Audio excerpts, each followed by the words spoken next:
01711805110 নাম হচ্ছে হাবিব।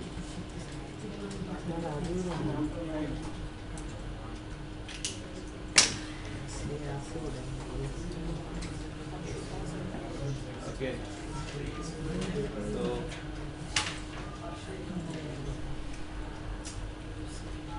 আমাদের আজকে ক্লাস নাম্বার হচ্ছে কত? 9। ডে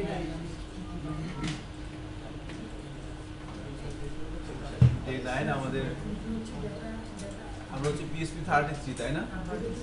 তো লাস্ট ক্লাসে সম্ভবত PHP এর উপর বেসিক আলোচনা করছিল, তাই না? হ্যাঁ,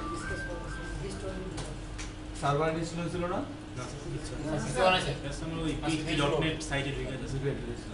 আচ্ছা, ঠিক আছে। সো খেয়াল করবেন, আমরা আজকে মোটামুটি ফর্মালি আলোচনা শুরু করে দেবো PHP সম্পর্কে। তো সেক্ষেত্রে ফার্স্টে আমরা যেটা বলতে যাচ্ছি সেটা হচ্ছে PHP-টা কি, গত ক্লাসে বলা হয়েছিল বলেন তো? PHP-টা কি বলা হয়েছিল গত ক্লাসে? PHP is a widely used open source general scripting language.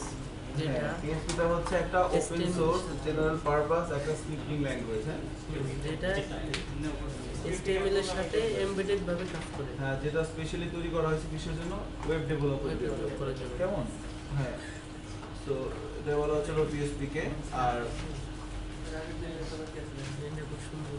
PHP ল্যাঙ্গুয়েজটা যে তৈরি করে ওটার নাম কি? রাসমাস ল্যান্ড্রপ না কি জানি, রাসমাস ল্যান্ড্রপ। এই ভদ্রলোক PHP প্রোগ্রামিং ল্যাঙ্গুয়েজটা তৈরি করে। কত সালে আসে ল্যাঙ্গুয়েজটা? 94 সালে উনি কনসেপ্টটা নিয়ে আসে, বাট ল্যাঙ্গুয়েজটা দিয়ে প্রফেশনালি কাজ শুরু হয় 1995 সালে আর কি। হ্যাঁ, তারপরে ধারাবাহিকভাবে এটা আপডেট হতে থাকে আর কি। হ্যাঁ, সো এটা বেসিক কিছু পরিস্থিতি ছিল। এখন ঘটনা হচ্ছে, ধরেন আমরা যখন HTML প্র্যাকটিস করছি, তো HTML এর কোড লেখার জন্য আমাদের একটা ফাইল তৈরি করতে হতো না? সো HTML এর ফাইলের এক্সটেনশন কি দিয়েছিলাম আমরা? .html। তাহলে এবার আমরা PHP কি? PHP হচ্ছে একটা ওপেন সোর্স জেনারেল পারপাস একটা স্ক্রিপ্টিং ল্যাঙ্গুয়েজ, যার স্পেশালি কাজ হচ্ছে কি ওয়েব ডেভেলপমেন্ট তৈরি করা, এবং এটা HTML এর সাথে এমবেডেড হয়ে কাজ করতে পারে, তাই না? আচ্ছা, বলেন তো PHP দিয়ে কি ডেস্কটপে অ্যাপ্লিকেশন তৈরি করা যায়? PHP কি কোনো প্রোগ্রামিং ল্যাঙ্গুয়েজ? কেমনে প্রোগ্রামিং ল্যাঙ্গুয়েজ? কারণ এটা ডিসিশন নিতে পারে এবং এটা সিনট্যাক্স চেক করার জন্য হ্যাঁ পার্সার আছে, রাইট। তো তাহলে আমরা, এটা ছিল আমাদের PHP সম্পর্কে একটা বিষয়। সো PHP ফাইলের এক্সটেনশন কি হয়? .php। তাহলে .php ফাইল, একটা জিনিস খেয়াল করেন, আমরা যদি এখানে ডেস্কটপের মধ্যে আমরা সিম্পলি একটা ফাইল নিচ্ছি, একটু খেয়াল করবেন সবাই। হ্যাঁ, এগুলো হচ্ছে একদম বেসিক কথাবার্তা, এগুলো আপনার একদম পরিষ্কার থাকা লাগবে আপনার মনের মধ্যে, কোনো সন্দেহ দ্বিধাদ্বন্দ্ব রাখা যাবে না। সো আমি একটা HTML ফাইল নিচ্ছি, বললাম demo.html। হ্যাঁ, এবারে ফাইলের মধ্যে এসে আমি HTML এর কিছু কোড লিখে দিচ্ছি, খেয়াল করবে। আমি এখানে বললাম h1 ট্যাগ,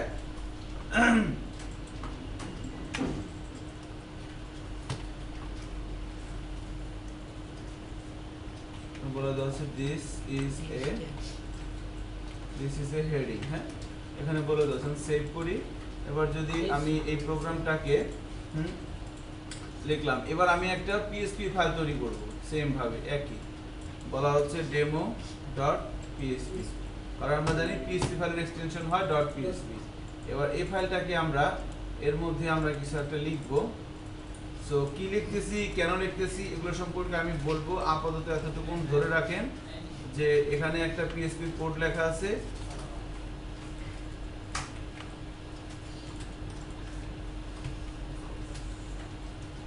এখানে একটা PHP কোড লেখা আছে, ধরে রাখেন। এখন এই কোডটা রান করলে আউটপুট আসবে হ্যালো ওয়ার্ল্ড, এই কোডটা রান করলে আউটপুট আসবে দিস ইজ এ হেডিং, এভাবে লেখা আছে।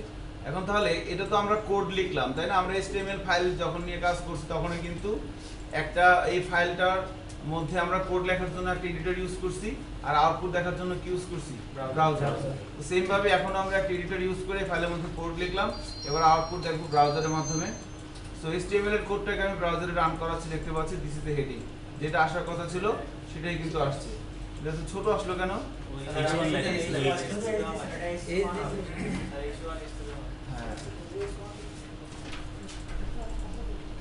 এবার যদি ব্রাউজারে যাই রিলোড দেই, তাই না, চলে আসছে কিন্তু হেডিং ট্যাগের এটা পেয়ে গেছে।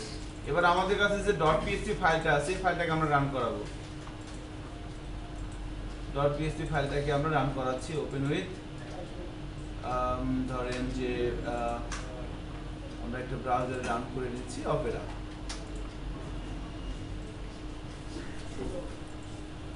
দেখি কি আউটপুট আসে, কি আসছে দেখেন তো, কোডটাই আসছে না। তার মানে কি করতে পারে না, ব্রাউজার PHP এর কোডগুলো বুঝে নাই। কেন সার্ভার লাগবে? তাহলে এখান থেকে আমরা একটা ডিসিশন নিতে পারি যে আমরা একটা ব্রাউজারের মাধ্যমে HTML ফাইল রান করাতে পারতেছি। এটা একটা HTML ফাইল, ব্রাউজারের মাধ্যমে আমি এটাকে রান করাতে পারতেছি, কিন্তু PHP ফাইলের মধ্যে আমি কিছু কোড লিখলাম, বাট যখন সেটাকে ব্রাউজারের মাধ্যমে রান করানো হচ্ছে সেটা কি রান হচ্ছে না, তাই না? তাহলে বোঝা যাচ্ছে যে ব্রাউজার PHP এর কোডগুলোর মানে কি সেটা জানে না, তাই না? তাহলে PHP এর কোডের সার্ভারের নাম কি, তাই না? আমরা গত ক্লাসে কিন্তু বলছিলাম কয়েকটা পপুলার সার্ভারের নাম, যেমন তারপরে জ্যাম কোন সার্ভার না, জ্যাম্পার মধ্যে গুগলে এসে আমি সার্চ দিলাম জ্যাম ডাউনলোড, এগুলো কিছু লাগবে না, শুধু জ্যাম ডাউনলোড লিখলে হবে। দেখেন প্রথম যে ওয়েবসাইটটা আসবে এর ইউআরএলটা কি, apachefriend.org/download.html, এই পেজে আমরা যাব।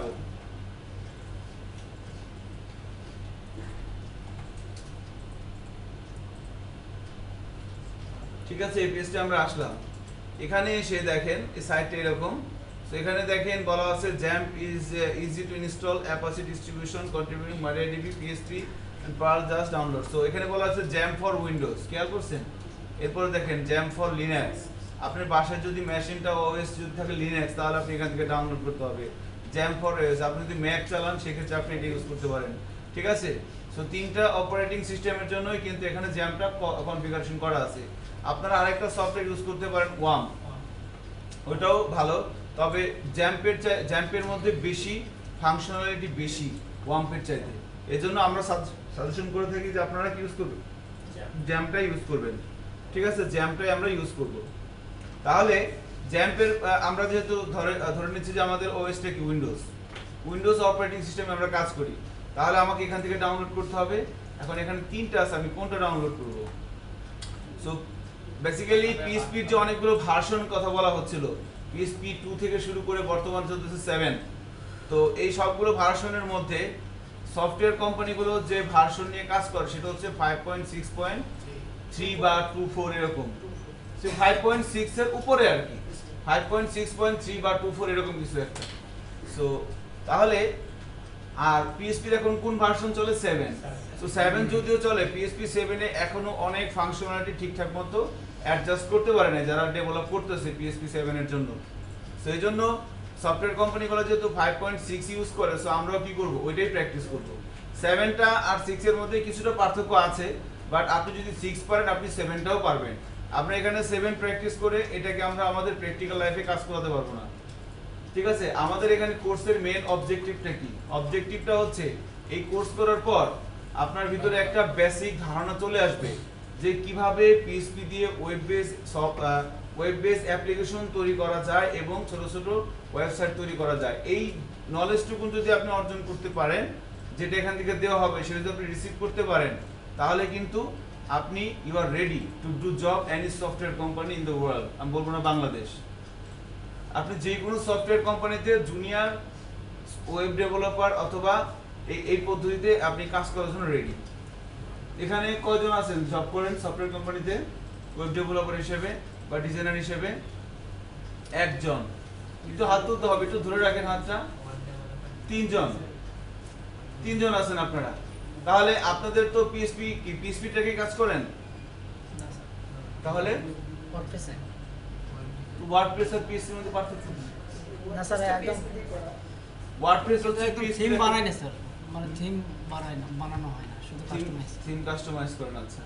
না, এখানে তো আপনি থিম ডেভেলপমেন্টের জন্য দেখুন আপনাকে শেখানো হবে না। থিম ডেভেলপমেন্টের অন্য জিনিস। আমরা এখানে যেটা শিখবো, আমরা ওয়ার্ডপ্রেসের মতো চাইলে CMS বানাতে পারবো।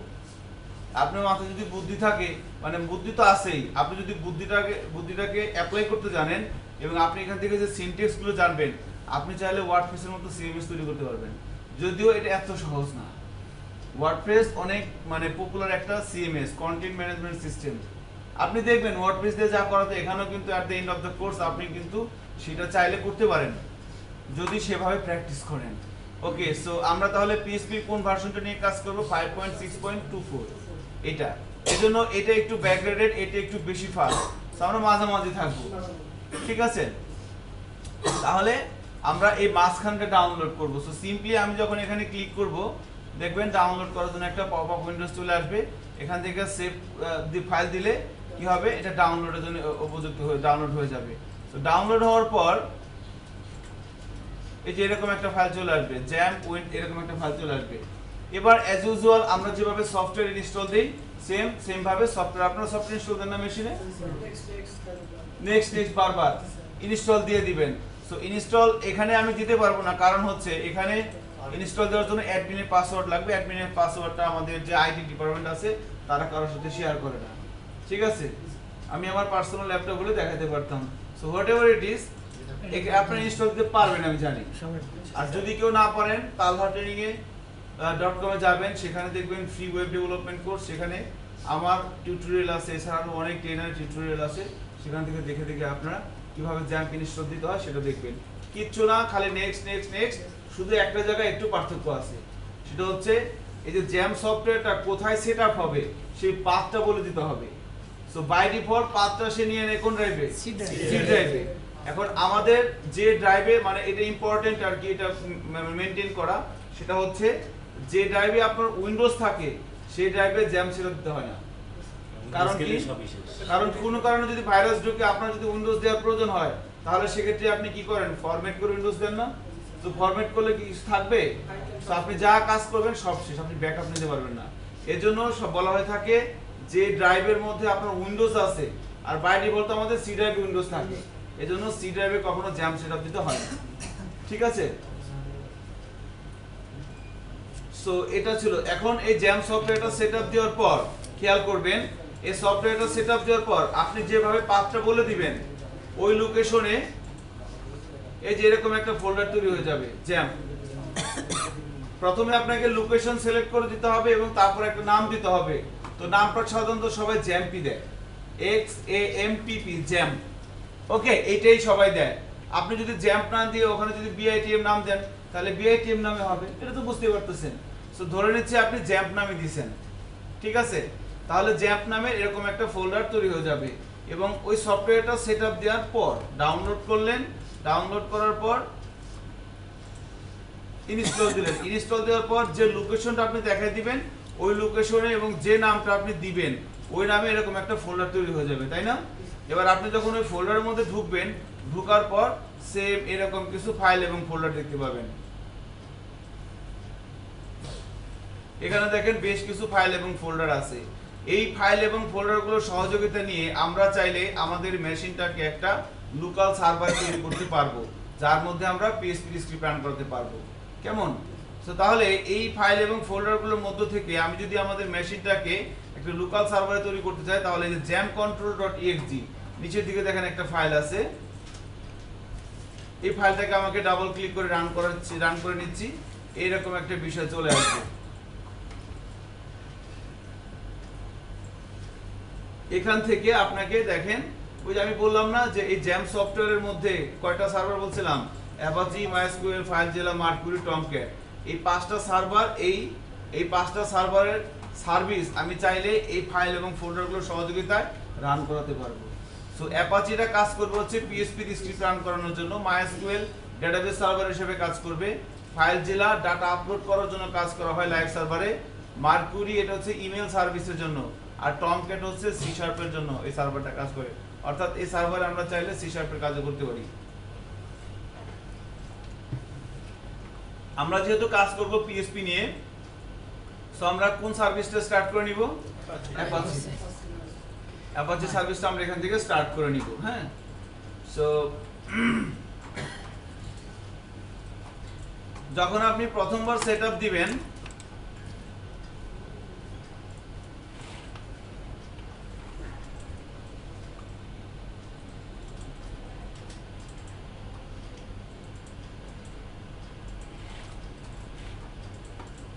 যখন আপনি প্রথমবার মেশিনটা সেটআপ দিবেন, সেটআপ দেওয়ার পর আপনি কন্ট্রোল প্যানেলটা রান করবেন, রান করে এখান থেকে অ্যাপাচি সার্ভিসটা রান করতে হবে।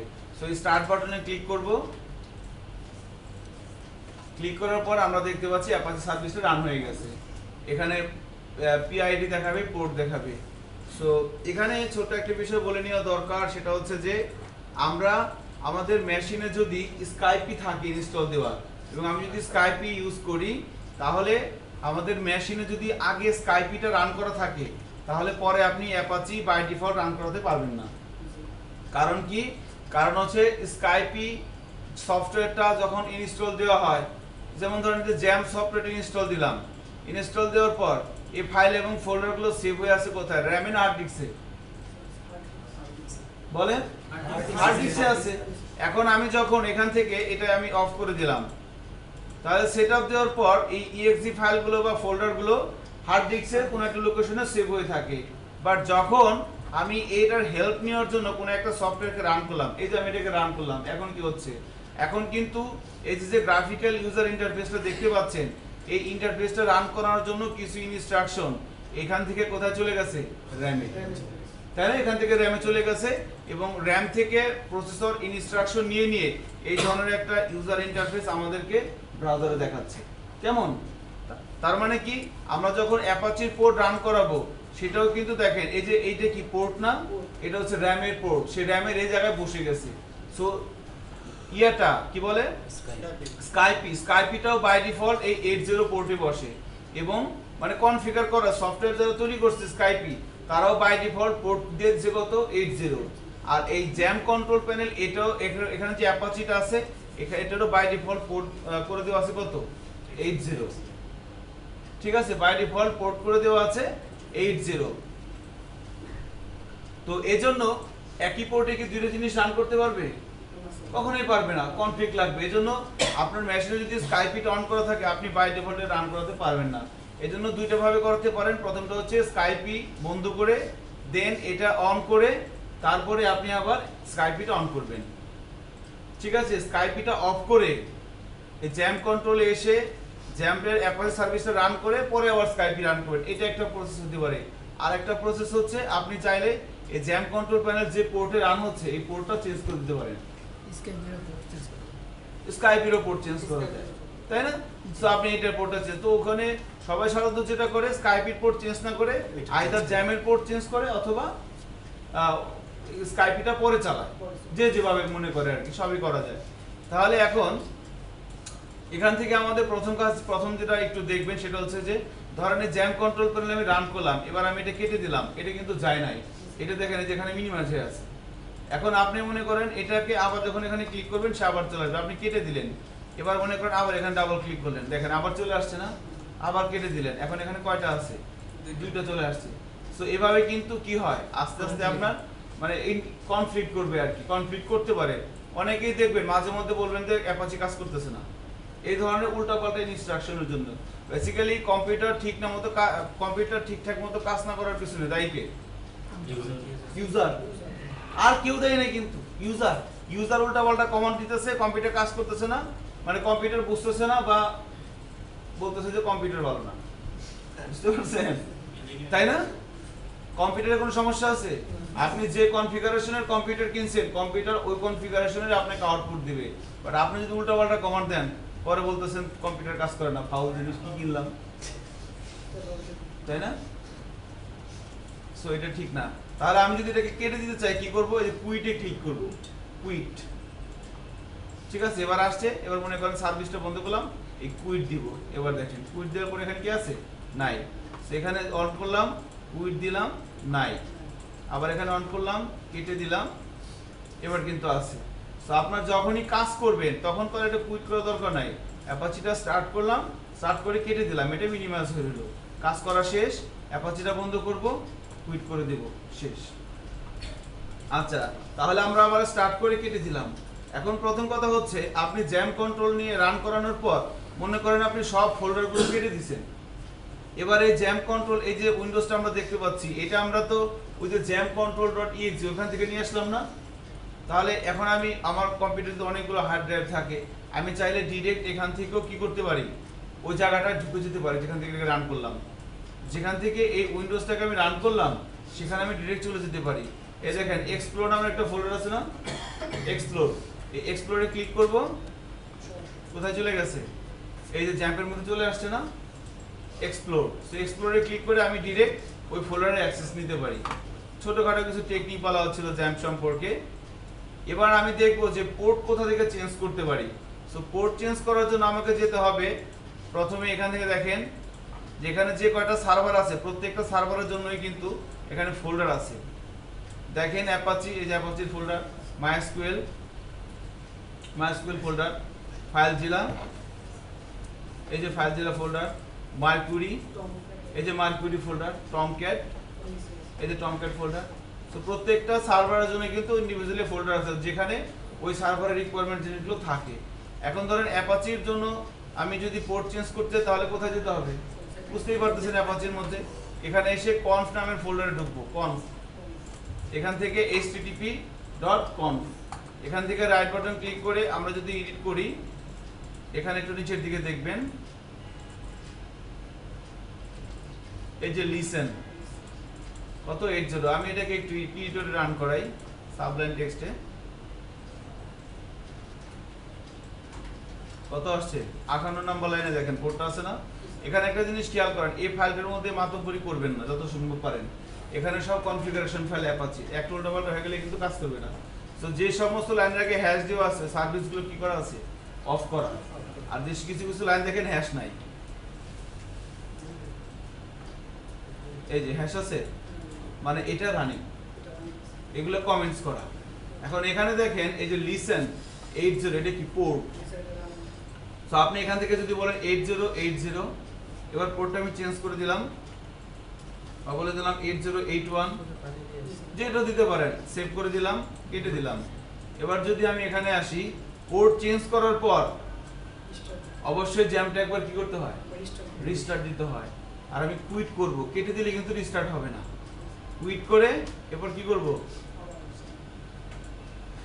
আবার এটাকে রান করলাম, এখান থেকে আবার সার্ভিসটাকে রান করে নিলাম। ঠিক আছে, এবার রান হয়েছে না, রান হয়েছে কিন্তু। সো এবার আমরা আবার কেটে দিলাম, সো পোর্টটা চেঞ্জ করে দিলাম। এবার কিভাবে পোর্ট চেঞ্জ করতে হয় দেখলেন। সো আপনার যদি কোনো গন্ডগোল না বাজে, সো পোর্ট না দেওয়াটাই কি ভালো। তাহলে আমি কি করব, পোর্টটা আবার মুছে দিচ্ছি, যেহেতু আমাদের এখানে পোর্টে কোনো গন্ডগোল নাই, সো পোর্ট না দেওয়াটাই ভালো। বাট কিভাবে চেঞ্জ করতে হয় সেটা দেখানোর জন্য আমরা কাজটা করে দেখলাম। সো এবার আবার জ্যামটা রিস্টার্ট দেই,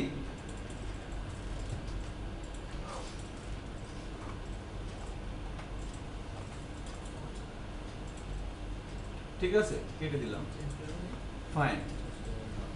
নাও এখন আমরা অ্যাপাচি সার্ভিসটাকে রান করলাম, তাই না? তার মানে এবার আমরা পিএইচপি স্ক্রিপ্ট রান করাতে পারবো। সো ওই যে আমরা পিএইচপি স্ক্রিপ্ট লিখলাম না demo.php, এবার এই ফাইলটাকে কপি করে আমাদেরকে রাখতে হবে কোনো এক জায়গায়। কোথায় রাখবো? হ্যাঁ, সো এটা হচ্ছে আমাদের সার্ভার। এখন সার্ভারের মধ্যে আমরা কোথায় রাখবো? এখানে যে htdocs ফোল্ডারটা দেখতে পাচ্ছেন এটাকে বলা হচ্ছে Apache root folder. Apache root folder আমরা যা কিছু করব পিএইচপি স্ক্রিপ্ট দিয়ে সব কোথায় রাখবো? htdocs এর মধ্যে। এবার htdocs এর মধ্যে আমি মনে করেন demo.php নামে একটা ফাইল রেখে দিলাম, ওটাকে রেখে দিলাম। এবারে আমি যদি এখান থেকে ফাইলটাকে রান করি তাহলে আউটপুট আসবে না। আপনি বলছেন যে সার্ভারের মধ্যে রাখতে হবে, তো সার্ভারের মধ্যে রাখলাম, সার্ভারের মধ্যে রেখে এবার এটার আউটপুট দেখবো, দেখি কি হয়। এই যে demo.php সার্ভারের মধ্যে রেখে এবার আউটপুট দেখতেছি, কই কাজ হচ্ছে? লোকাল হোস্ট তো সার্ভারের মধ্যে রাখলাম তো আর তো কাজ হলো না। হ্যাঁ, আপনি সার্ভারের মধ্যে রাখছেন কিন্তু ফাইলটা রান করছেন কি দিয়ে? ব্রাউজার দিয়ে, তাহলে তো হবে না। এই ফাইলটাকে আপনাকে পড়াইতে হবে অ্যাপাচিকে দিয়ে। সো অ্যাপাচিকে দিয়ে পড়ানোর জন্য আগে অ্যাপাচি থাকে কোথায়? হাতের বাড়ি হইতেছে htdocs। তো বাড়ি ঢুকতে হবে আগে নাকি? নোয়াখালীর কজন আছেন? মাত্র 3 জন। বাও রে বাও, হাতের মাত্র 3 জন। দেখ আল্লাহ ভরসা। দেখেন, সো নাও তাহলে কি করতে হবে? আমরা এই পিএইচপি ফাইলটাকে ব্রাউজার দিয়ে রান করলে কোনো কাজ হচ্ছিল না। কিভাবে রান করতে হবে? অ্যাপাচির মাধ্যমে। সো অ্যাপাচি দিয়ে রান করার জন্য অ্যাপাচির বাড়ি কই htdoc, তার বাড়ি যাওয়া লাগবে, তারপরে তাকে ডাকতে হবে। এবার আমরা তার বাড়ি যাওয়ার জন্য অ্যাপাচি রুটে ঢোকার জন্য ব্রাউজারে কি লিখতে হয়, লোকাল হোস্ট। লোকাল হোস্ট লিখলে তার বাড়ি যাবে। এরপরে ফাইলের নামটা কি ছিল, PHP। এবার দেখেন হ্যালো ওয়ার্ল্ড চলে আসছে না, এবার কিন্তু আউটপুট চলে আসছে। এখন ধরেন আমি তো এখানে অনেকগুলো ফাইল এবং ফোল্ডার নিয়ে কাজ করব, আমি যদি এভাবে ফাইলের নাম লিখে দেই আমাকে ভুল হতে পারে না, ভুল হতে পারে। কিন্তু এজন্য বেটার কি, এই ফাইল এর মধ্যে কি আছে সেটা আমি ডিরেক্ট দেখতে চাচ্ছি। এই অ্যাপাচির মধ্যে যে ফাইল এবং ফোল্ডারগুলো আছে আমি এগুলো ডিরেক্ট দেখতে চাচ্ছি। তাহলে আমি ফাইলের নাম না লিখে শুধু কি লিখবো, লোকাল হোস্ট। লোকাল হোস্ট লিখে এন্টার দিলাম, কি চলে আসছে, এভাবে চলে আসছে না। সো এখন এভাবে তো চলে আসলো, তাহলে এখন কিভাবে হবে। সো লোকাল হোস্ট লিখলে যাওয়ার কথা ছিল কোথায়, htdoc এ।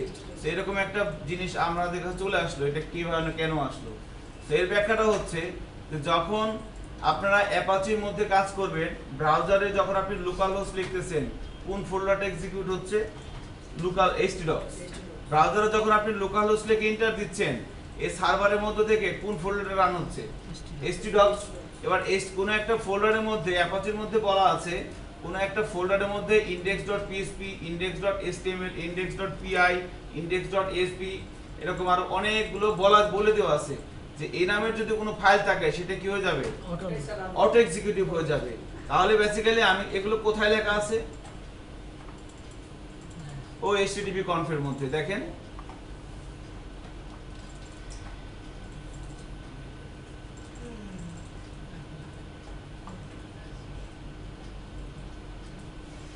এই যে if directory module প্রথমে কি আছে, index.py, index.cj, index.asp, index.html। বুঝতে পারছেন, এই ফাইলগুলোর যে কোনো এই ফাইলগুলোর এক্সটেনশনের যে কোনো একটা ফাইল যদি সেই ইন্ডেক্স ফোল্ডারের মধ্যে পায় সেটাকে সে কি করবে, অটোমেটিক্যালি রান করে দিবে। তার মানে আমরা বুঝতে পারতেছি যে যখন আমরা এখান থেকে এই কি বলে এখান থেকে যখন htdoc এ যাচ্ছে সেই ফাইলটাকে রান করতেছি, এর মধ্যে কি আছে যদি একটু দেখি। এখানে যে বিষয়গুলো বলা আছে তার মানে হচ্ছে এখান থেকে সে ডিলিট করে দিয়েছে এই ফোল্ডারে, ড্যাশবোর্ডে। এজন্যই দেখেন আমি যখন ব্রাউজারে লোকাল হোস্ট লিখতেছি, লোকাল হোস্ট লেখার পরে লোকাল হোস্ট লিখে যখন এন্টার দিচ্ছি আর একটা ড্যাশবোর্ড চলে আসতেছে না, এটা হচ্ছে এই যে ফোল্ডারটা, এই যে এখান থেকে তাকে রিডিরেক্ট করে কোথায় দিচ্ছে, এই ড্যাশবোর্ডে। এখান থেকে এই index.html, portfolio.php ফাইলগুলো রান হচ্ছে। সো এখন তাহলে আমি যদি এটা বন্ধ করতে চাই, সরাসরি দেখতে চাই, তাহলে কি করতে হবে, এই ফাইলটাকে ডিলিট করে দিতে হবে অথবা রিনেম। সো ডিলিটটা আমরা করব না, আমরা রিনেমের প্র্যাকটিসটাই করব, কোনো কিছু ডিলিট করব না। রিনেম করে দিলাম। এবার যদি সেভ করে ব্রাউজারে যাই, এবার যদি লোকাল হোস্ট লিখে এন্টার দেই, এবার কিন্তু ভিতরে যা যা আছে সবই দেখাচ্ছে আমাকে। এখন এখান থেকে আমি কোনটা নিব, আমার যা যা লাগবে। সো কিছুক্ষণ আমি কি ফাইল নিয়েছিলাম, এই যে demo.php, এখানে ক্লিক করি, আউটপুট চলে আসছে। আপনাদের কিভাবে কাজ করে একটু প্র্যাকটিস করেন তো বিষয়গুলো।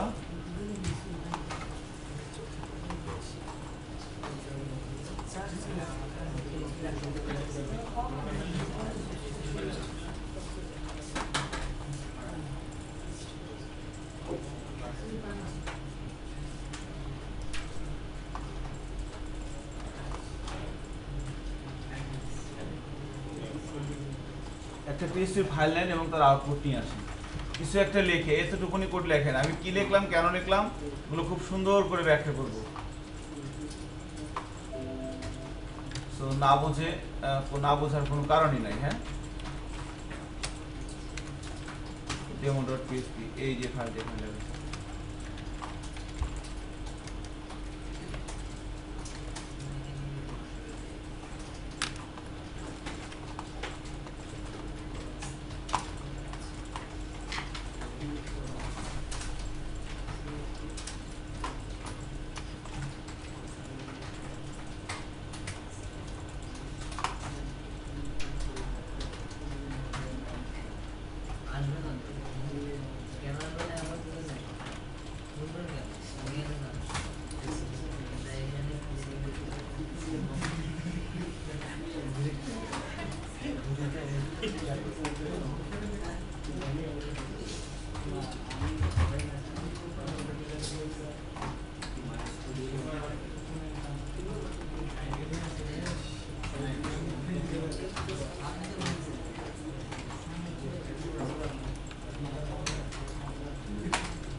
এবার বলেন কয়জনের অ্যাপাচি রান হচ্ছে না?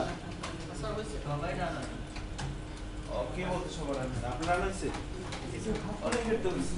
আমাদের পোর্টগুলো চেঞ্জ করে রাখছে, পোর্টটা চেঞ্জ এইভাবে আসতেছে। এভাবেই তো আসবে। আমি তখন কি দেখাইলাম? সেটাই তো বুঝতে পারছি না ভাই। আপনি ফাইল তৈরি করেন একটা। আচ্ছা আমরা এখন করব আর কি।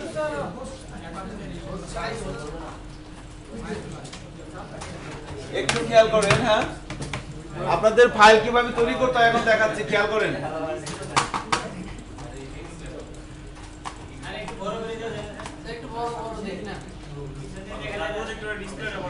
একটু খেয়াল করেন কি বলি। তাহলে আমরা যদি কোনো কারণে অনেকগুলো মেশিনের পোর্ট চেঞ্জ করা থাকতে পারে, একটু খেয়াল করেন, যদি কারো মেশিনের পোর্ট চেঞ্জ করা থাকে তাহলে লোকাল হোস্ট লিখলে আউটপুট আসবে না। যেমন মনে করেন আমি যে পোর্ট চেঞ্জ করে দিলাম 8081 করে দিলাম, এবার সেভ করে দিচ্ছি, কেটে দিচ্ছি, এবার আমি আমার এটাকে রিস্টার্ট দিচ্ছি একবার। খেয়াল করেন কি করি। এবার ব্রাউজারে যাচ্ছি, এবার যদি লোকাল হোস্ট লিখি কি আসে? কিচ্ছু আসবে না লোকাল হোস্ট লিখলে। হ্যালো ওয়ার্ল্ড কেন আসবে লোকাল হোস্ট লিখলে? হ্যাঁ কি কর এতক্ষণ কি বললাম শুনে নাই? তাহলে লোকাল হোস্ট লিখলে কি এবার আসতেছে? তো যখন পোর্ট চেঞ্জ করা থাকবে আপনার লোকাল হোস্ট লিখলে কি এরকম কারো আসছে আনএবল টু কানেক্ট, এরকম যদি আসে তাহলে আপনাকে দেখবেন ওই যে যান অ্যাপাচির মধ্যে যান, এবারে কনফের মধ্যে যান, এবার এসটিটিপি কনফের মধ্যে যান, এটাকে এডিট করে দেখেন আপনার পোর্ট নাম্বার এখানে কত দেওয়া আছে।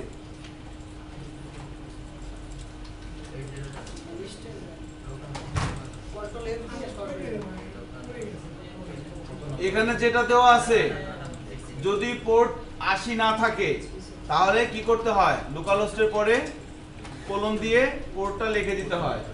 এবার এন্টার দিলাম, এবার কিন্তু আসছে। সো যদি পোর্ট চেঞ্জ করা থাকে তাহলে কি করতে হবে? পোর্টটা দিয়ে দিতে হবে। সো বিফোর দ্যাট আমি একটু ইনশিওর করতে চাচ্ছি লোকাল হোস্ট লিখলে এরকম আসছে কয়জনের? একটু একটু ওয়েট করেন, আমি আবার ধরেন যে এখানে একটু রিনেম করি। ধরেন আমি লোকাল হোস্ট লিখলাম, লোকাল হোস্ট লিখলে আনএবল টু কানেক্ট এরকম আসছে। এরকম কি কারো আসছে? একজন আনএবল টু কানেক্ট সেম এরকম আসছে। একজনের আর কারো আছে? চালু করেন, ব্রাউজারে চালু করেন। পুরো ক্লাসে একজন একটু খেয়াল করেন, যারা আসছে তাকে বলতেছি আপনি এই অ্যাপাচির মধ্যে যান, অ্যাপাচি ফোল্ডারটা খুঁজে পাইছেন? এরপরে কনফ, এরপরে http.conf, এটাকে এডিট করেন কোন একটা এডিটরে। এডিট করে 58 নাম্বার লাইন দেখেন লিসেন এটা লেখা আছে, লিসেন পাইছেন? এখানে কত দেওয়া আছে? 80 81, তাই না? আপনার কত আছে? একদম পিছনে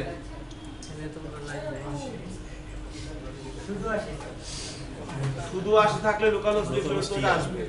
80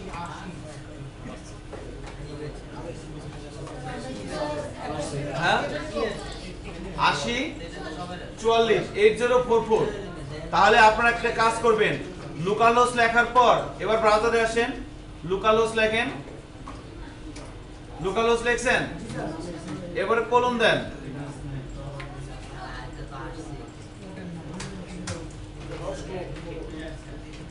লোকালহোস্ট লিখে কোলন দেন, কোলন দেওয়ার পর ওখানে যা ছিল তাই লেখেন। আপনি লিখবেন 8044, আপনি লিখবেন 8081, মানে ওখানে যা আছে। হ্যাঁ, এবার আসছে, আপনার আসছে, আচ্ছা 8081, আমিও চেঞ্জ করে দিয়েছিলাম 8081, তাহলে আমার এরকম আসলো লোকালহোস্ট কোলন 8081, এরকম আসছে, তাই না? সো ফাইন, তাহলে এটা হচ্ছে আমাদের সার্ভার। এবার খেয়াল করবেন, এবার আমাদের ফার্স্ট টার্গেট হচ্ছে আমরা এই htdocs এর মধ্যে নেটবিনস এর থ্রুতে একটা পিএসপি প্রজেক্ট ওপেন করব। So for that first of all এই htdocs ফোল্ডারের মধ্যে আসেন, এসে এখানে একটা ফোল্ডার তৈরি করেন যে কোনো নামে। আমি তৈরি করে নিচ্ছি ACIP PSP 33 নামে করে নিলাম, আপনারা আপনাদের ইচ্ছা মতো নামে করে নেন।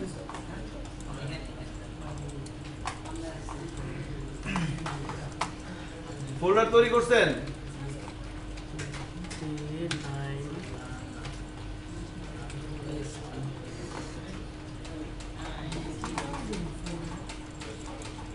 ACIP PSP 33 নামে একটা ফোল্ডার তৈরি করে নেন।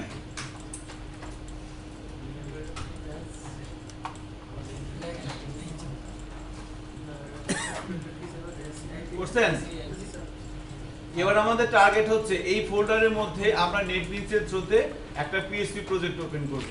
ওকে, সো ফর দ্যাট আমরা নেটবিনস ওপেন করে নিলাম। এবার কোথায় যাব? ফাইলে, ফাইল থেকে নিউ প্রজেক্ট, নিউ প্রজেক্ট থেকে এবার সিলেক্ট করব কি PSP এন্ড দেন নেক্সট। এবার সোর্স ফোল্ডার এখানে কি বলে দিব? সেই ফোল্ডার, ওই যে ফোল্ডারটা আপনি তৈরি করলেন, ওই ফোল্ডারটা সিলেক্ট করুন। সো আমি ব্রাউজ করে this PC C drive jam htdocs এই যে ACIP PSP 33 ওপেন করে দিলাম। এবার আমাকে প্রজেক্টে একটা নাম দিতে হবে। আপনি যদি কোনো নাম দেন তাহলে যে নামে আছে এই নামে একটা প্রজেক্ট এখানে ওপেন হয়ে যাবে। সো আমি প্রজেক্টের নামটাও ওইটাই দিয়ে দিলাম, ACIP PSP 33।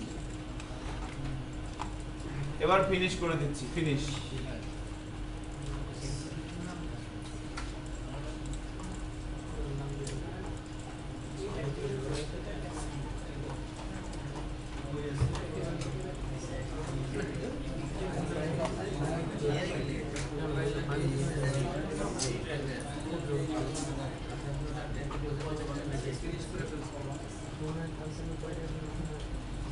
এরকম কি আসছে আপনাদের?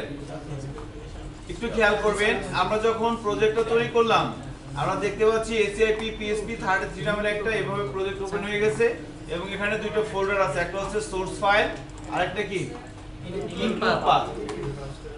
এবার ফোল্ডারের থ্রুতে যায়, দেখেন তো কি হয়েছে।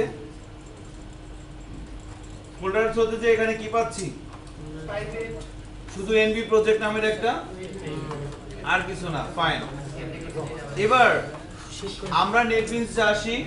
নেটবিনসে এসে আমরা যা কিছু করব সব করব সোর্স ফাইলের মধ্যে, সোর্স ফাইলের মধ্যে।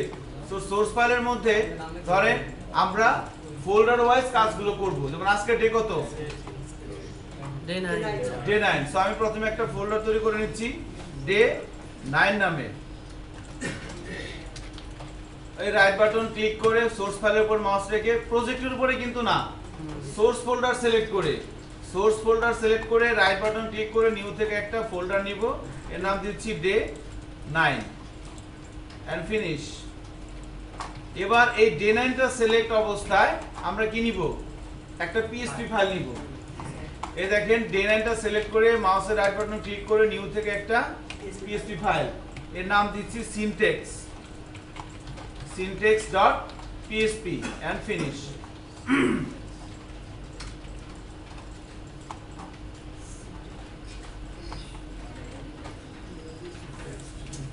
সবাই দিয়েছেন, এরকম আসছে। এবার আমি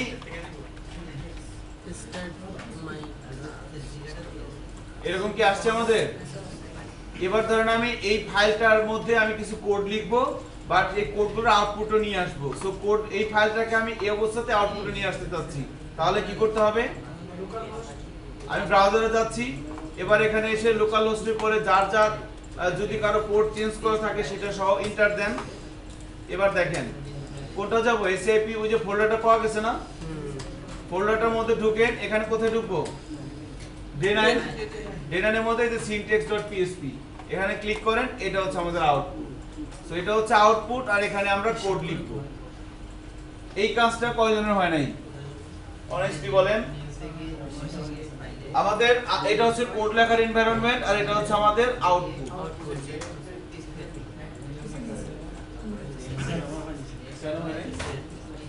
সামনে আসেন, যে যদি কথা বলতেছি কিন্তু রাস্তায় তো মানুষ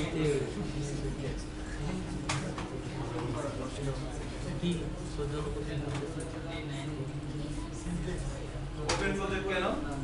আমি কেটে বলছি আপনাদের আপনি ফোল্ডার তৈরি করতে গেছিল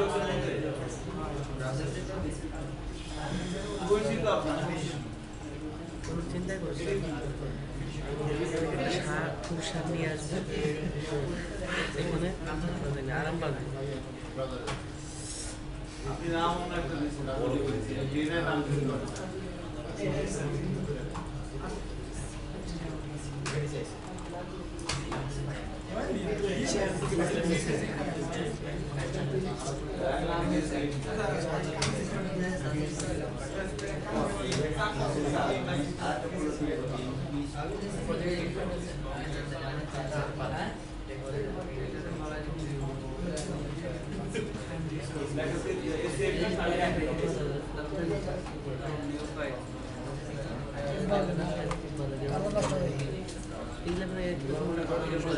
আজকে দিচ্ছি তো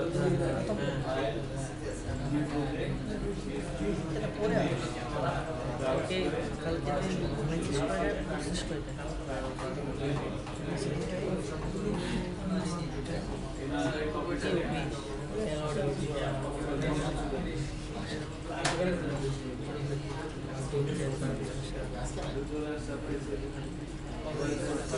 দুটা মনে কি করবে দিতেছি আমাদের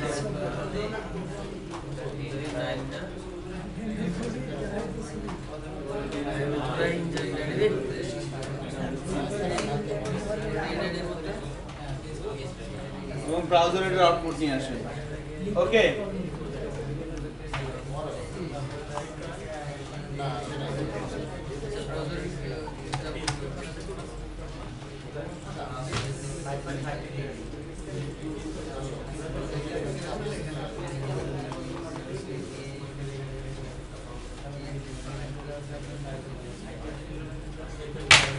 একটু খেয়াল করবেন, আমরা পিএসপি নিয়ে কাজ করার জন্য এনভায়রনমেন্ট রেডি করে ফেললাম। কেমন?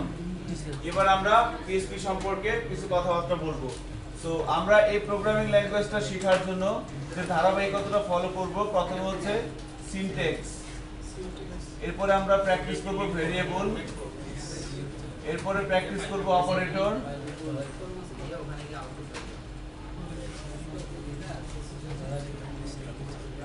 এরপর আসবে স্টেটমেন্ট,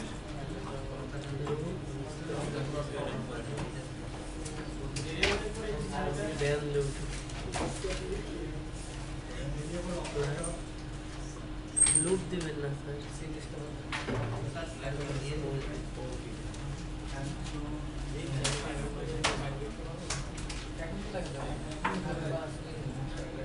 আমরা এই প্যাটার্নে কাজগুলো করব। হ্যাঁ, syntax, variable, operator, statement, array, function, class.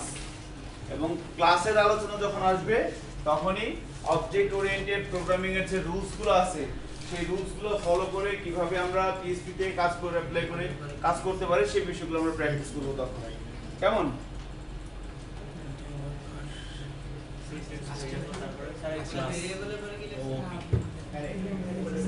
Variables, operator, statement, array, function, class.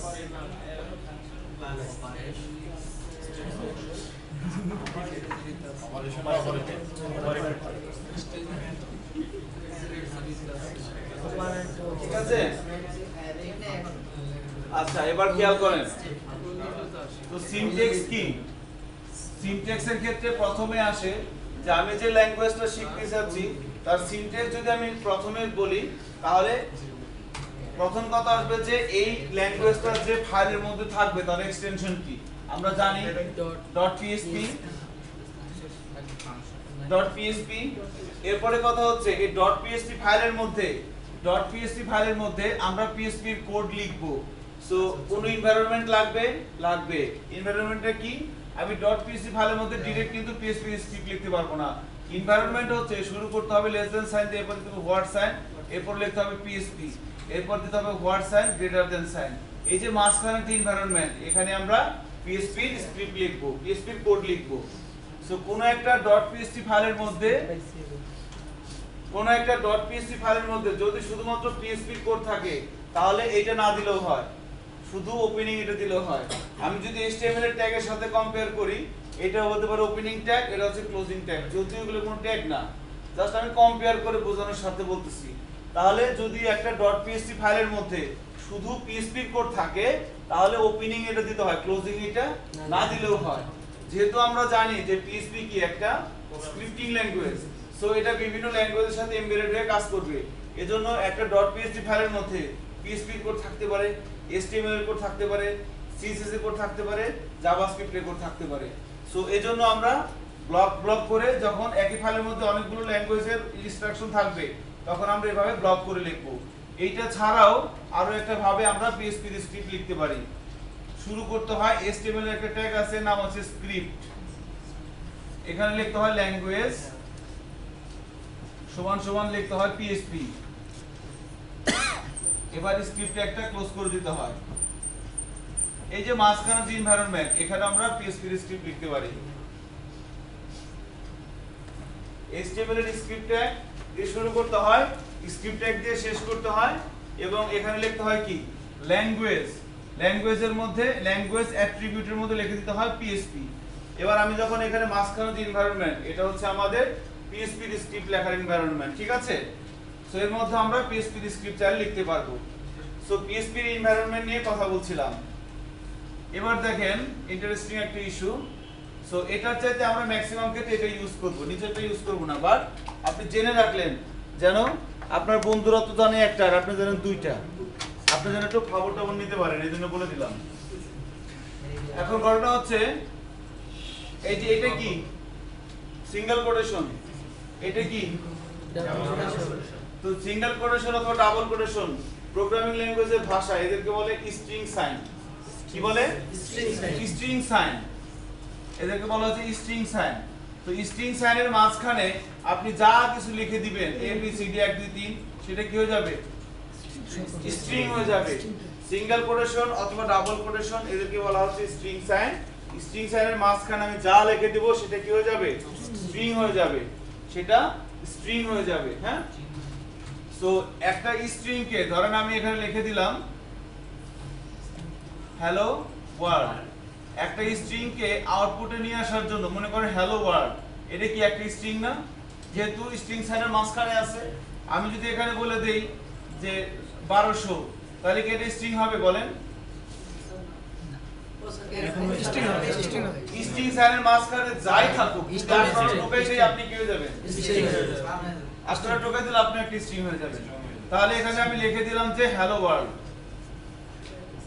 তাহলে হ্যালো ওয়ার্ল্ড এটা যেহেতু স্ট্রিং সাইনের মধ্যে আছে এটা একটা স্ট্রিং সো কোন একটা স্ট্রিং কে আমরা ব্রাউজারে আউটপুটে নিয়ে আসার জন্য PHP এর সিনট্যাক্সের দুইটা একটা হচ্ছে প্রিন্ট আর একটা হচ্ছে ইকো সো ম্যাক্সিমাম ক্ষেত্রে আমরা ইকোটা ইউজ করব বাট প্রিন্টটা অনেক ইম্পর্টেন্ট সো আর একটা স্টেটমেন্ট ক্লোজ করার জন্য সেমিকোলন ইউজ করা হয় আমরা যখন রচনা লিখতাম একটা সেন্টেন্স শেষ হওয়ার পর কি দিতাম দাঁড়ি অথবা ফুল স্টপ সেম ভাবে এখানেও তো বেসিক ইনস্ট্রাকশন লেখা হচ্ছে সো একটা লাইন শেষ হওয়ার পর কি হবে সেমিকোলন দিতে হবে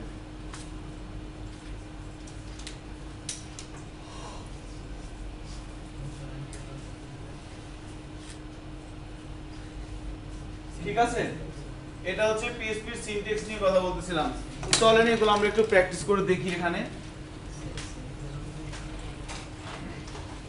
সো PHP দিয়ে শুরু হচ্ছে PHP দিয়ে শেষ হচ্ছে এখানে কি লিখবো এখানে এই যে সিঙ্গেল কোটেশন এটা কি স্ট্রিং সাইন সিঙ্গেল কোটেশন অথবা ডাবল কোটেশন, এটাকে বলা হচ্ছে স্ট্রিং সাইন। এখানে আমি লিখে দিলাম হ্যালো ওয়ার্ল্ড। এটা কি? এটা একটা স্ট্রিং। একটা স্ট্রিংকে আউটপুটে নিয়ে আসার জন্য কি লিখতে হয়? প্রিন্ট। এবং একটা স্টেটমেন্ট সেভ করার জন্য, শেষ করার জন্য সবার শেষে কি দিতে হয়? সেমিকোলন। ঠিক আছে? তো এবার আমি এই ফাইলটাকে সেভ করি। সেভ করে যদি ব্রাউজারে যাই এবং রিলোড দেই, কি দেখতে পাচ্ছি? Hello world. যা লিখে দিলাম সেটাই চলে আসছে। এবার আমি সেম কাজটা প্রিন্ট দিয়ে না করে কি দিয়ে করতে পারি? ইকো। এখানে বলে দিলাম হ্যালো পিএসপি, সাপোজ চেঞ্জ করে দিলাম আর কি। এবার যদি রিলোড দেই, কি চলে আসছে? হ্যালো পিএসপি চলে আসছে। এবার সেম কাজে আমি কোথায় করতে পারি? HTML এর স্ক্রিপ্ট ট্যাগের মধ্যে।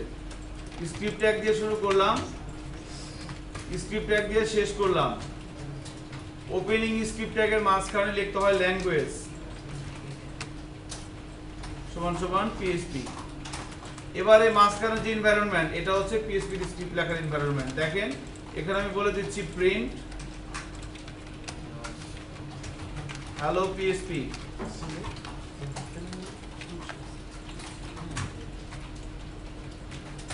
Hello PSP. এবার যদি ব্রাউজারে যাই রিলোড দেই, চলে আসছে না? বা আমি যদি এখানে দিয়ে দিলাম যে হ্যালো বাংলাদেশ, কি আসবে? হ্যালো বাংলাদেশ। কালকে ইংল্যান্ডে না বাস দিল, বাসটা ভালো হয়নি। কি হয়েছে? ঠিক আছে?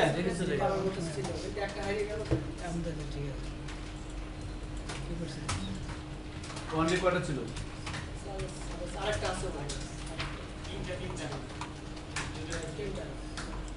সো প্রিন্ট দিয়ে দিলাম হ্যালো বাংলাদেশ। হ্যাঁ, এবার যদি ব্রাউজারে যাই কি আসছে? হ্যালো বাংলাদেশ আসছে। সেম কাজটা আমি কি দিয়ে করতে পারি? ইকো দিয়েও করতে পারি। Hello BITM.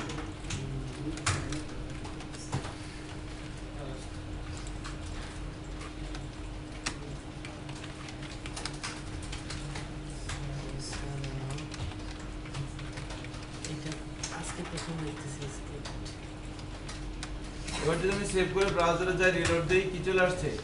Hello BITM. ঠিক আছে? তো এভাবে আমাদের কাজটা হচ্ছে। এখন আমরা এটার চাইতে ম্যাক্সিমাম ক্ষেত্রে এটা ইউজ হয় আর কি। হ্যাঁ, তো এখানে এসে ধরেন বলে দিলাম ইকো হ্যালো ঢাকা। ব্রাউজারে কি আসবে?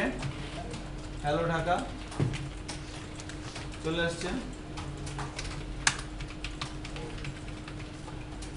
এখন দেখেন ইন্টারেস্টিং ইস্যু হচ্ছে যে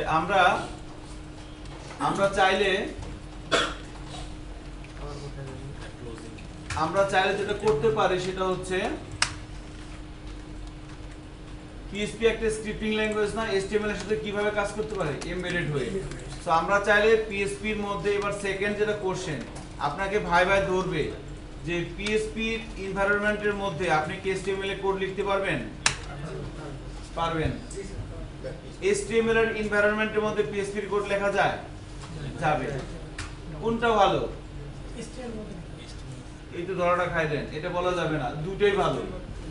কারণ আপনাকে এমন সিচুয়েশন মাঝে মধ্যে আসবে, আপনাকে পিএইচপি এর মধ্যে HTML লিখতেই হবে, কোনো উপায় নাই, লিখতেই হবে। এমন সিচুয়েশন আসবে। তবে যেটা যদি বলে যে কোনটা বেশি ইউজ হয় HTML এর মধ্যে পিএইচপি, সো আমরা আসেন কোনটা সহজ কোনটা কঠিন সেটা একটু দেখি প্র্যাকটিস করে। সো আমাদের টার্গেট হচ্ছে, ধরেন আমি এখানে হ্যালো ঢাকার মধ্যে এখানে সিম্পল একটা H1 ট্যাগ ইউজ করে দিলাম।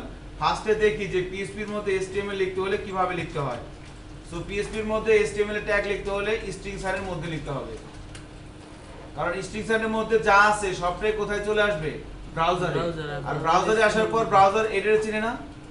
ও আচ্ছা, H1 চিনে যাবে কিন্তু, এটাকে চিনে গেছে না? চিনে গেছে। কিন্তু আপনি যদি কোনো কারণে মনে করেন এটা বাইরে দিয়ে দিবেন, বাইরে দিয়ে দিলেন, এবার আসবে না আউটপুট? কি এরর আসছে? Parse error. বললাম না পার্স এরর মানে কি? পিএসপি তে আপনি তিন ধরনের এরর পাবেন, একটা হচ্ছে পার্স এরর, আরেকটা হচ্ছে ফ্যাটাল এরর, আরেকটা হচ্ছে নোটিশ। সো পার্স এরর মানে কি? দাড়ি কমা ফুল স্টপ কোন জায়গায় ভুল হয়েছে। ফ্যাটাল এরর হচ্ছে সবচেয়ে খতরনাক এরর। এটা হচ্ছে ধরেন আপনি কোনো একটা লজিক ভুল করছেন, ফাংশনকে কল করছেন অথচ তার ডেফিনেশন দেন নাই, এরকম কিছু হতে পারে। বা আপনি ইলিগাল ইউজ করছেন কোনো একটা ক্লাসের অবজেক্ট বা মেথড ইয়াকে প্রপার্টিকে, তো সেক্ষেত্রে আপনার ফ্যাটাল এরর আসবে। আর পার্সাল এরর মানে কি? Syntax error. সো তাহলে যেখানে সিনট্যাক্স এরর হয়েছে না, তাহলে কোথায় লিখতে হবে?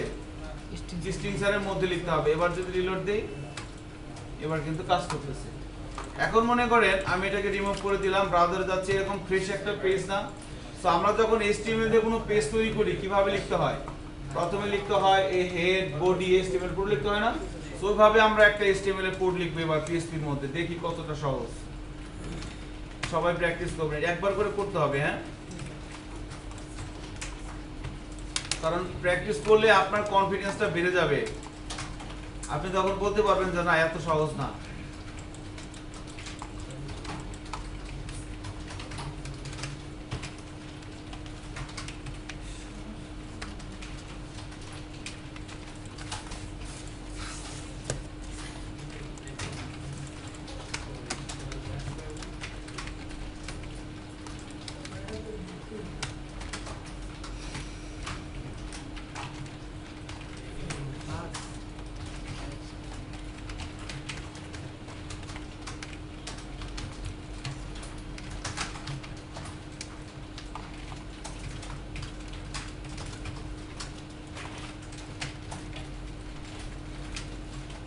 খুব ভালো তো।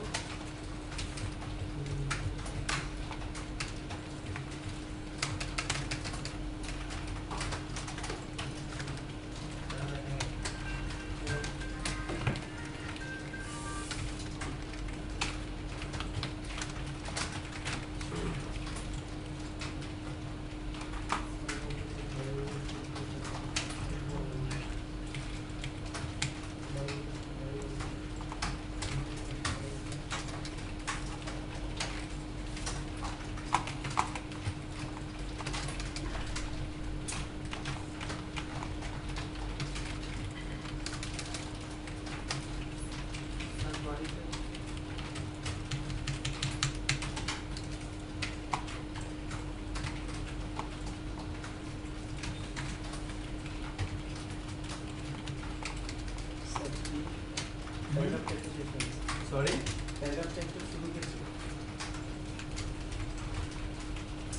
ঠিক আছে।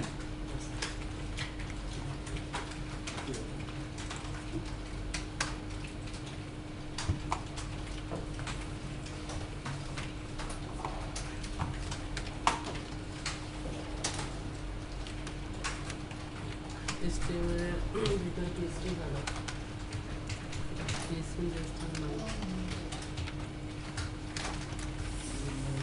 ভাইরাল লাগবে কি জানেন? এটা ইচ্ছা করে আপনি একটা ডাবল কোড আছে।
তাহলে আমরা সেভ করে যদি ব্রাউজারে যাই এবং রিলোড দেই, দেখেন this is a heading, this is a paragraph, title চলে আসছে না, টাইটেল, হোম, হেডিং, প্যারাগ্রাফ চলে আসছে। সো একটা ফর্মাল HTML স্ট্রাকচার আমরা PHP এর মধ্যে চাইলে এরকম করতে পারি। এখন মনে করেন এখানে তো সবকিছু কি করতে হচ্ছে, স্ট্রিংস এর মধ্যে লিখতে হচ্ছে না, যদি কোনো কারণে একটা ভুল তো হতেই পারে, একটা ভুল হয়ে গেলে কি হবে, একদম সর্বনাশ, কিন্তু কাজ হবে না। সেজন্য PHP এর মধ্যে HTML লেখাটা অনেক সহজ, তাই না? কঠিন। কঠিন, হ্যাঁ। এবার মনে করেন আমি HTML এর মধ্যে PHP লিখবো, এটা লিখছেন না সবাই?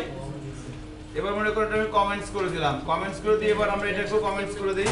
একসাথে কেমন করে? এবার আমরা দেখেন PHP এর কোড সব কমেন্টস করে দিলাম এবং PHP এর যে ক্লোজিং ট্যাগ এটাও কিন্তু দিয়ে দিছি। দেখেন PHP এর ওপেনিং ট্যাগ আছে, PHP এর ক্লোজিং ট্যাগও কিন্তু আছে। এর বাইরে এসে স্ক্রিপ্ট ট্যাগটাকে আমি কি করে দিলাম, কমেন্টস করে দিলাম। একদম বাইরে এসে লিখবো HTML head title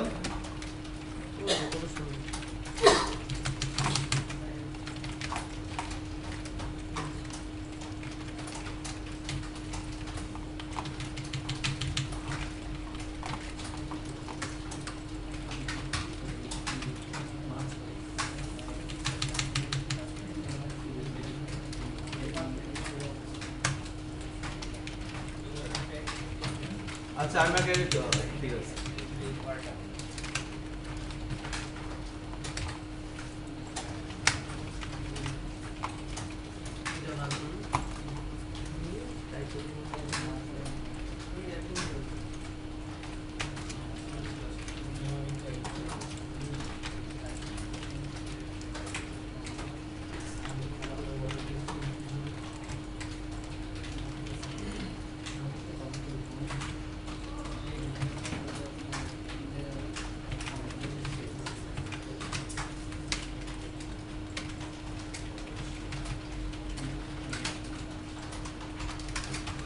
This is the heading, this is the paragraph.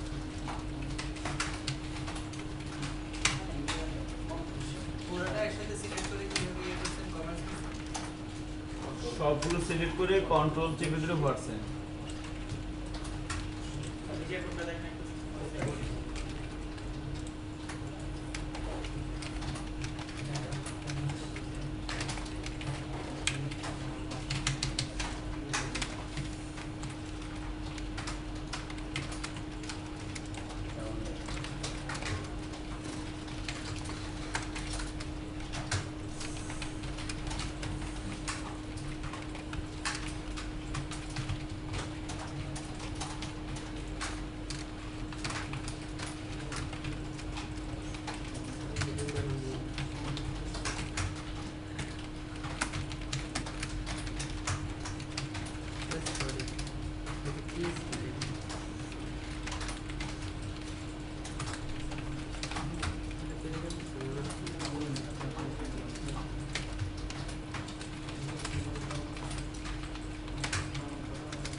ঠিক আছে।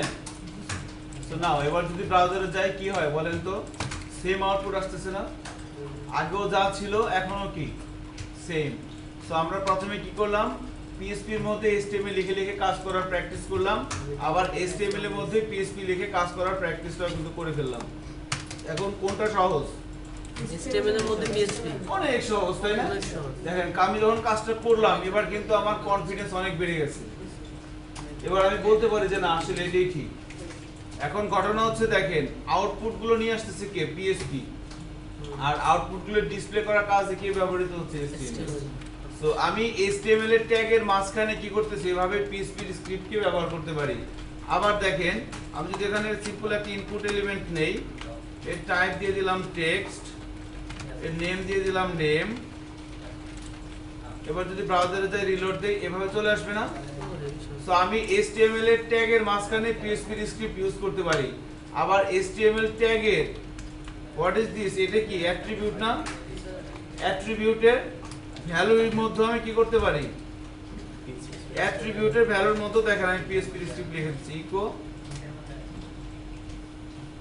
ঢাকা।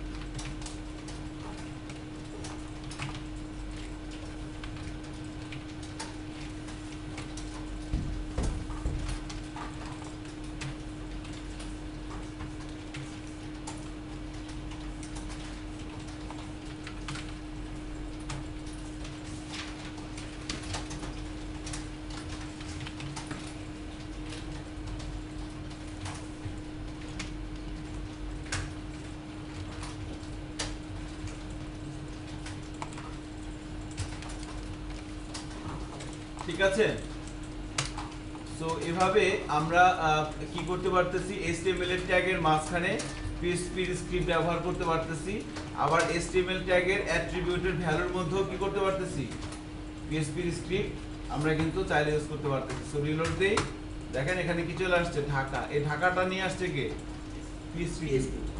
আর ঢাকাটা জেনারেট করছে কিন্তু PHP। কেমন, সো এইভাবে কাজটা হচ্ছে।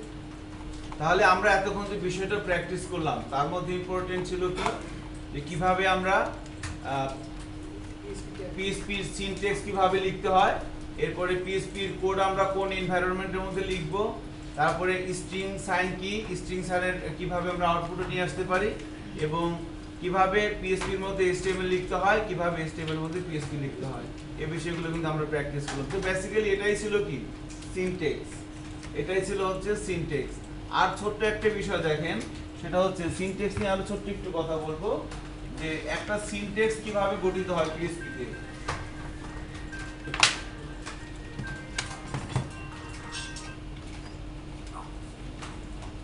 একটা সিনট্যাক্স কিভাবে গঠিত হয় PHP তে একটু দেখেন। একটা সিনট্যাক্স এর জন্য PHP তে যেটা করতে হয়, আমি যদি বলি ইকো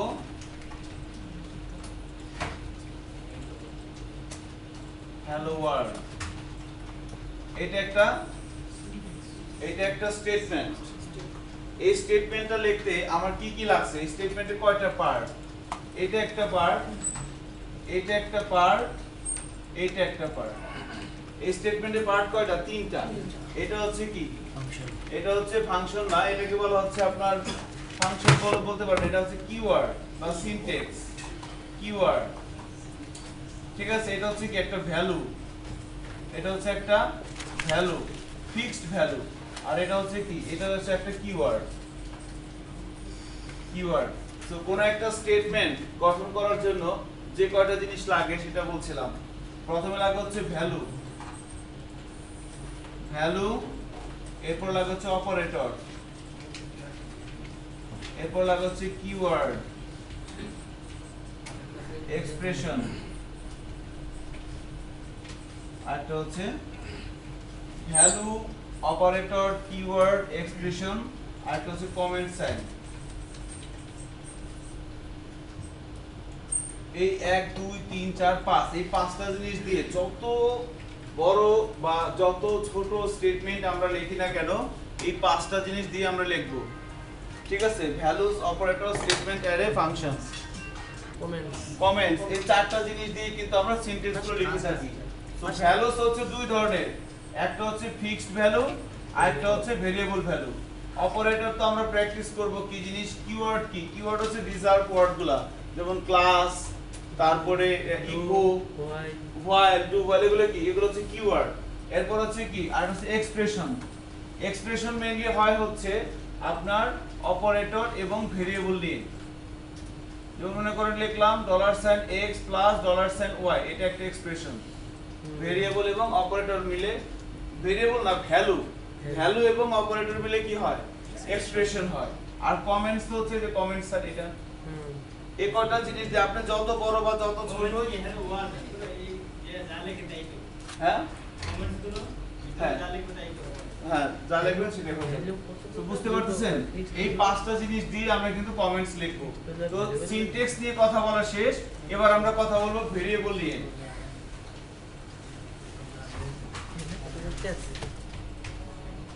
ভেরিয়েবল নিয়ে দেখেন, হ্যাঁ ব্রেক দিব, আমার বেসিক্যালি খুব একটা ভালো লাগতেছে না, আমি একটু চেষ্টা করতেছি। সাড়ে 8টার মধ্যে দেখি করা যায় কি। হ্যাঁ অনেক দূরে দূরে আজকে ভালো লাগছে না। সো আপনাদের এখানে আসার একটা জায়গায় ছিলাম আর কি, ওখান থেকে এখানে চলে আসছি কারণ আপনাদের এখানে লেট হয়ে গেছে। সো এটা আসলে ইন্টেনশনালি হয় নাই, এটা কাজের কারণে হয়ে গেছে। So what ever it is আমরা এটা মেকআপ করে দেওয়ার চেষ্টা করবো ইনশাল্লাহ। সো তাহলে ভেরিয়েবল, সো ভেরিয়েবলটা কি? ভেরিয়েবল হচ্ছে একটা কন্টেইনার বা পাত্র যার মধ্যে রেখে রেখে আমরা কোনো কাজ করতে পারি, তাই না? তো আমাদের একটা এটা একটু সুন্দর একটা ডেফিনেশন এভাবে আমরা বলে থাকি যে ভেরিয়েবল হচ্ছে মেমরি লোকেশনের নাম। মেমরি লোকেশনের নাম, ভেরিয়েবল হচ্ছে মেমরি লোকেশনের নাম। কিভাবে দেখেন, আমরা যে বলা হচ্ছে কি ভেরিয়েবল আছে একটা কন্টেইনার বা পাত্র যার মধ্যে আমরা কোনো কিছু রেখে রেখে কাজ করতে পারি, তাই না? তাহলে যখন আপনি কোনো কিছু রাখেন সেটা কোনো জায়গায় থাকে। আমি যখন কম্পিউটারে কোনো কিছু রাখি সেটা কোথায় থাকে? আইদার হার্ড ডিস্ক অথবা র‍্যামে। সো যখন কোনো একটা ফাইল সেভ করা থাকে সেটা থাকে হার্ড ডিস্কে। যখন আমি সেখান থেকে কোনো একটা জিনিস রান করি সেখান থেকে কোনো র‍্যামে চলে যায়। তাহলে ধরেন আমি একটা পিএসপি ফাইল নিলাম, demo.php, এই ফাইলের মধ্যে আমি এটা একটা ভেরিয়েবল নিলাম, ভেরিয়েবলের মধ্যে আমি 10 রাখলাম। এবার তাহলে যখন এই ফাইলটা সেভ করা আছে এটা কোথায় আছে? হার্ড ডিস্কে। এবার আমি যখন এই ফাইলটাকে রান করাবো এই ফাইলটা কি হবে? চলে যাবে কোথায়? র‍্যামে। সেই 10 কে তো কোথাও সে রাখবে, কোথায় রাখবে? এটা যদি আমাদের র‍্যাম হয়, র‍্যামের মধ্যে কোনো একটা জায়গায় চলে আসবে কত? 10। আর এই জায়গার যে নাম সেটা কি চলে আসবে? এই জিনিসটা। এজন্যই ভেরিয়েবলকে বলা হচ্ছে কি মেমরি লোকেশনের নাম, তাই না? এই যে এটা কি? এটা হচ্ছে লোকেশন, এটা হচ্ছে কি ভ্যালু। র‍্যামের মধ্যে কি ভেরিয়েবল স্টোর হয় না ভ্যালু স্টোর হয়? র‍্যামের মধ্যে ভ্যালু স্টোর হয় না ভেরিয়েবল স্টোর হয়? ভ্যালু। ভেরিয়েবল কেন? ভ্যালু স্টোর হবে। আর ভেরিয়েবল জিনিসটা কি? অ্যাড্রেসটা। আপনি বলতে পারেন ভেরিয়েবল হচ্ছে মেমরি লোকেশনের অ্যাড্রেস, এটাও বলতে পারেন মেমরি লোকেশনের অ্যাড্রেস। এজন্য আমরা এভাবে বলবো আর কি। সো পিএইচপি তে ভেরিয়েবল লেখার জন্য 3টা স্ট্যান্ডার্ড রুলস এবং 3টা মেজর রুলস আছে। পিএইচপি তে ভেরিয়েবল লেখার জন্য 3টা স্ট্যান্ডার্ড রুলস এবং 3টা মেজর রুলস আছে। সো স্ট্যান্ডার্ড রুলসটা হচ্ছে, মেজর রুলসটা হচ্ছে প্রথমে ভেরিয়েবলের নামের শুরুতে কি দিতে হবে? Dollar sign. এবং নাম লেখার জন্য আমি বড় হাতের এ থেকে জেড, ছোট হাতের এ থেকে জেড, 0 to 9 এবং আন্ডারস্কোর, এই কয়টা ক্যারেক্টার ব্যবহার করতে পারবো নাম লেখার জন্য। হ্যাঁ, ডলার সাইনটা থাকবে। আর 3 নাম্বার হচ্ছে নো নাম্বার ইন ফার্স্ট।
একদম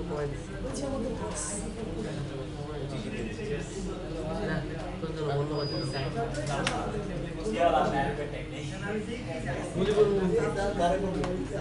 আমাদের প্রত্যেকটা আছে।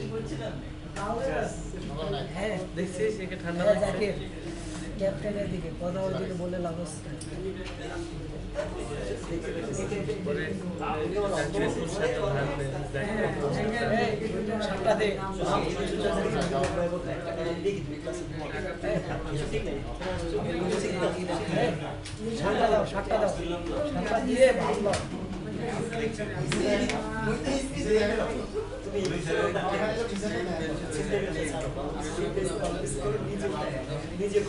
নিজে করো অন্য কেউ সহযোগিতা করবে। এই, তুমি কি করবা শনিবারে? মনে আছে? শনিবারে ঠিক আছে? আমি মনে হয় শনিবারে আসতে পারবো না। অ্যাকসেপ্ট করে রাখো।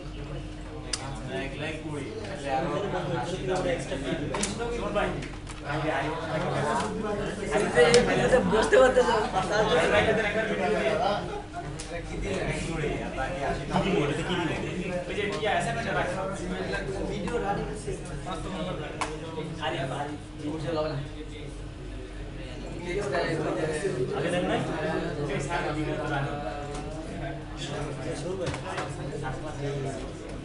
বিজয়ের যে সফটওয়্যার আছে না ভালো সফটওয়্যার ওটা তো দেখা যাচ্ছে রান দিলে অটো সে রান হয়েছে ওটা রান করে নিতে পারে সো যে আমি তো আমি করতে পারি কীভাবে প্রসিডিউরটা স্টার্ট আপে দিয়ে বুঝতে পারি আচ্ছা যে স্টার্ট আপে যেটা আমার জিনপুরে লেখা বোঝার ক্ষমতা আছে। আমি সেখানে আমি এত লিখছি নাকি যা করি তাই আমি লিখছি, তারপর অনেক শেষ করছি। এটা কিন্তু হাতে পুলিশ বানানো আমার ভুল হয় না, একবার কোনো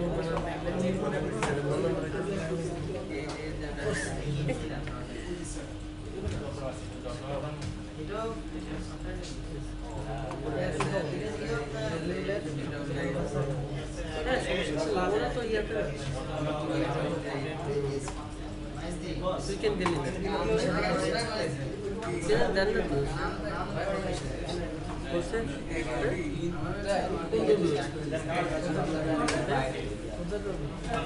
আর তোদের আচ্ছা একটু খেয়াল করেন, আমি একটু কথা বলে আসলাম। আমাদের এই পুরো ক্লাসটাই আমরা কোনো একটা ফ্রাইডেতে পুরো প্রথম থেকে শুরু করে শেষ পর্যন্ত আবার রিক্যাপ করব পুরো একটা ক্লাস। সো আজকে এতটুকুনি কন্টিনিউ করব, ঠিক আছে? স্যার ফ্রাইডে বাদ দিয়ে দেন স্যার। হ্যাঁ, জুমা পরে করে নাকি জুমা? এটা বিআইটেন থেকে জানাই দেবে, তারপর আমি আনঅফিশিয়ালি বলে দিচ্ছি আপনাদের ক্লাস হবে 2টা থেকে 6টা, ঠিক আছে? বাট আমার কথা ফাইনাল না, আপনারা আমি আনঅফিশিয়ালি বলে দিলাম বাট এটাই হবে, বাট তারপর এটা বিআইটেন থেকে আপনারা মেসেজ পাওয়ার পর কনফার্ম করবেন, ওকে? হ্যাঁ, আজকের মতো এতটুকুনি। অ্যাসাইনমেন্ট কি দিবেন স্যার? অ্যাসাইনমেন্ট একটু দিয়ে দেন আমাকে, অ্যাসাইনমেন্টটা নিবে সবাই। স্যার আমাদের এই শুক্রবার ক্লাসগুলো হবে এই শুক্রবারে হচ্ছে না, এই শুক্রবারে হবে না, সামনের মাস থেকে হবে, এই মাসে হবে না। শুক্রবার বাদ দিয়ে দেন স্যার। তো কারো কোনো ইস্যুস আছে? হ্যাঁ, আমি আবারও আপনাদের কাছে আপনাদের চেয়ে দিচ্ছি, কারণ ক্লাসটা আজকে ডিউ টাইমে শুরু হয় না, কিছু টেকনিক্যাল প্রবলেম ছিল, ঠিক আছে?